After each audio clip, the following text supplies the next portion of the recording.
রসায়ন প্রথম পত্রে মাত্র 2টোতে পড়ে কিন্তু এ প্লাস পাওয়া সম্ভব, সেটা মিলন করুক আর যেই করুক, একদম সিম্পল। চলো ভাই তোমাকে প্ল্যান দিচ্ছি এবং আমরা সে অনুযায়ী আগাবো। আমাদের রসায়ন প্রথম পত্রে টোটাল 5টা অধ্যায়। এই 5টা অধ্যায়ের মধ্যে দেখো প্রথম অধ্যায় হচ্ছে ল্যাবরেটরি নিরাপদ ব্যবহার। ভাই এটা সৃজনশীলের জন্য ইম্পর্টেন্ট না, এখান থেকে সৃজনশীল আসবে না, খুদে পেন নিয়ে লাভ নাই, এখান থেকে বড় জোর এমসিকিউ আসে। দ্বিতীয় অধ্যায় হচ্ছে গুণগত রসায়ন, এখান থেকে 2টা সৃজনশীল অবশ্যই আসবে। এরপর আমার 3 নম্বর অধ্যায় হচ্ছে কি মৌলের পর্যাপ্ত ধর্ম, এখান থেকে 2টা সৃজনশীল পাবা, মিস হবে না।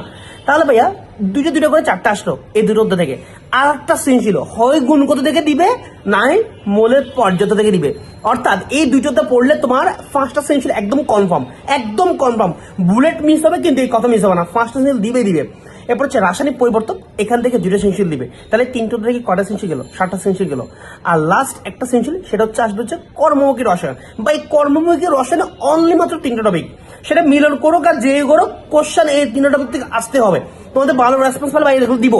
এখন কত হচ্ছে যারা একদম প্রস্তুতি আগে কম নিয়েছো, ভাই বলবো ভালো করে 2টোতে পড়ো। তুমি মৌলের যে পর্যাপ্ত ধর্ম এটা ভালো করে পড়ো। আরেকটা হচ্ছে গুণগত রসায়ন। এই 2টোতে পড়লে 5টা সৃজনশীল একদম কনফার্ম পাবা। আর যাদের মৌলের পর্যাপ্ত ধর্ম পড়া নাই তারা কি করবা?